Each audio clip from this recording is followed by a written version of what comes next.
Assalamualaikum warahmatullahi wabarakatuh. Balik lagi dengan Pak Rizal. Selamat pagi, selamat siang. Kita lanjutkan lagi materi kita yang sebelumnya untuk pelajaran kelas 7 ya. Pada hari ini kita akan melanjutkan materi kita dengan judul operasi hitung pada pecahan desimal. Kalau kemarin kita mengenal mengenai apa itu pecahan desimal, maka hari ini kita mencari tahu bagaimana caranya untuk operasi hitung pada pecahan desimal. Bagaimana caranya untuk menghitung-hitung ya. Oke, tanpa berlama-lama langsung saja kita mulai materinya. Penjumlahan dan pengurangan pecahan desimal. Nah, bagaimana cara menjumlahkan dan mengkurangkannya? Biasanya materi ini juga sudah dipelajari di kelas SD dulu ya, tambah-tambahan sama kurang-kurangan pecahan desimal. Caranya yaitu paling intinya kita harus meletakkan koma pada satu lajur. Nah, cara mengerjakannya adalah pada penjumlahan dan pengurangan bilangan-bilangan dalam bentuk desimal perlu diperhatikan lajur perseratusan, persepuluhan, satuan, puluhan, ratusan dan sebagainya itu harus ditempatkan dalam satu lajur. Demikian juga persepuluh dan koma desimal. Intinya bentukan komanya harus berada pada satu lajur. Apa itu satu lajur? Kita lihat. Hitunglah nilai penjumlahan dari 12,325 ditambah dengan 8,135. Ini ditambah ya ceritanya ya. Cara mengerjakannya adalah letak komanya harus satu lajur nih. Kamu bikin, dia lurus seperti ini. 12,325, di bawahnya kamu tulis 8,135. Lalu setelah itu kamu bikin penjumlahannya. Cara bikin penjumlahannya sama seperti penjumlahan biasa waktu di SD. Kamu bikin garis. Berarti kamu bikin garis di sini. Kamu bikin tulisan tanda tambah. Lalu kamu hitung. 5 tambah 5 jadi 10. Tulis 0 di bawah, tulis 1 di atas. 1 tambah 2 tambah 3 jadi 6. 3 tambah 1 jadi 4. Ini kan udah satu lajur nih, koma. Kamu tulis tanda koma di bawah. Setelah itu 2 tambah 8 jadi 10. Tulis 1-nya di atas. 1 tambah 1 nanti jadi 2. Caranya seperti itu ya untuk penjumlahan. Kemudian untuk yang berikutnya juga, sebelahnya juga minta penjumlahan lagi nih. Dari 21,032 ditambah 98,802 ditambah 51,81. Masih sama juga caranya berarti. Berarti caranya kita hitung ya. Kita buat dia menjadi seperti ini. Kita buat tiga-tiganya menjadi satu lajur ke bawah. Sehingga ketika kita tambahkan, dia menjadi 2 tambah 2 tambah 1, 5. 3 tambah 0 tambah 8, 11. Satunya disimpan di atas. Yang paling pasti yang harus adalah komanya berada pada satu jalur. Seperti itu ya. Nanti tinggal dijumlahkan sehingga jawaban terakhirnya menjadi 36,105. Penjumlahan seperti ini pasti sudah pernah ketemu dulu ketika di SD. Kita lanjut lagi. Bagaimana kalau dengan pengurangan, Pak? Apakah pengurangan harus juga satu garis? Jawabannya, ya. Pengurangan juga harus satu garis.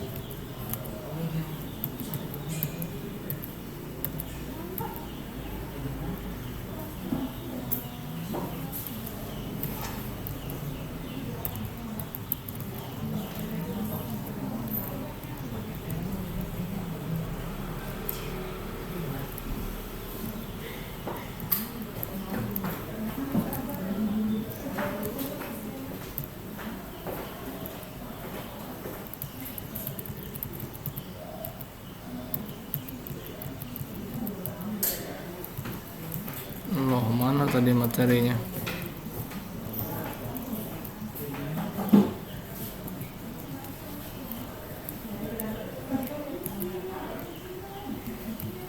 Aduh.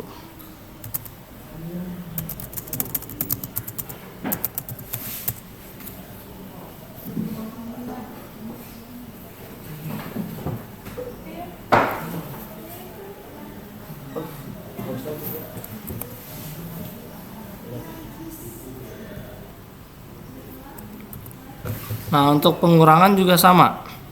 Berarti dia harus satu lajur, setelah itu dikurangkan secara biasa. 6 kurang 0 jadi 6, 5 kurang 0 kurang 5 jadi 0, 5 kurang 3 jadi 2, 2 kurang 1 jadi 1. Kalau misalkan angka di bawahnya lebih besar, tetap berlaku peminjaman dari angka di depannya. Semisal 6 kurang 2 jadi 4, 5 kurang 7 kan nggak bisa, dia pinjam angka dari depannya sehingga dia menjadi 15. 15 dikurangin 7 nanti menjadi 8, dan seterusnya dan seterusnya. Cara lainnya masih tetap sama. Oke, berikutnya kita akan mempelajari mengenai perkalian dan pembagian pada pecahan desimal. Pada pengkalian, untuk mengetahui bagaimana caranya bilang pecahan desimal apabila dikalikan dengan 10 adalah dengan cara menggeser angka-angka desimalnya satu tempat ke kiri, sementara koma desimal dibiarkan tetap pada tempatnya, sehingga hasilnya menjadi 10 kali bilangan semula. Itu seperti ini, kita ke contoh. Misalkan kita kalikanlah 5,36 dikali 10. Kalau dikali dengan 10 berarti komanya tinggal mundur sekali.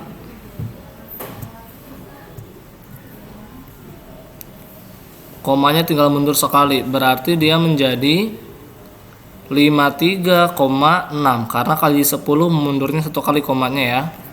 Nah, kalau dia dikalinya dengan 100 berarti komanya mundur 2 kali. Komanya mundur 2 kali berarti 24,526. Komanya mundur 2 kali menjadi 2452,6. Jadi seperti ini. Dia komanya digeser 2 kali ke kanan karena dia dikali 100. Lalu kalau dia dibagi,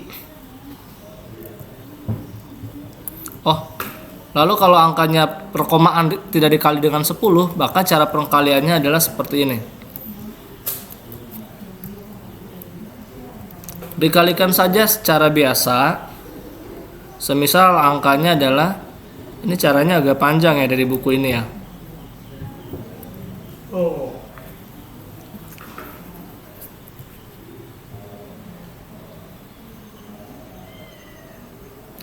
Oke, kita mengkalikannya dengan menggunakan perkalian susun. Kita buat ya.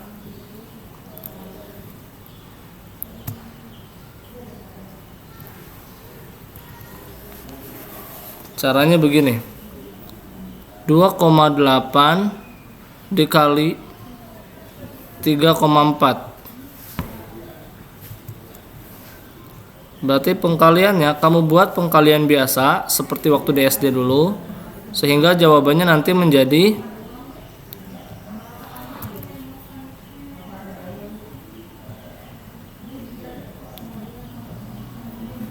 952 setelah ini dikali ya. Nah, terus kamu lihat 952 ini kan ada dua angka nih yang di belakang koma. Ada koma 4 sama koma 8. Berarti dua angka harus ada di belakang koma, sehingga jawabannya menjadi 9,52. Dibikin dua angka di belakang koma.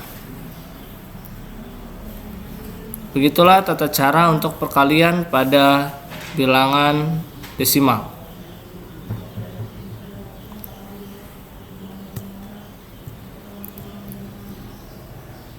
Sementara itu untuk pembagiannya, kalau dia dibagi dengan 10, berarti dia nanti digeser ke kiri satu koma. Misalkan 48,56 dibagi dengan 10, berarti komanya digeser menjadi 4,856. Kalau dia dibagi, komanya digeser ke depan. Tadi kalau dikali dengan 10, 100 dan 1000, dia komanya digeser ke belakang. Oke. Kemudian kalau dia dibagi dengan angka, berarti dia langsung dibagikan dengan misalkan 2,514 dibagi dengan 200. Berarti 2,514 dibagi dengan 100 dulu, sehingga dia komanya maju ke depan. 0,2514 inilah yang kamu bagi dengan 2, sehingga jawabannya menjadi 0,01257.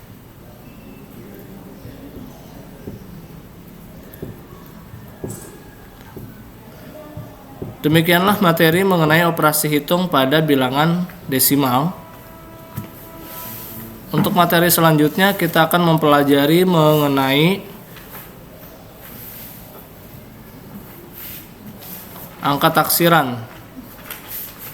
Angka taksiran tidak dimasukkan.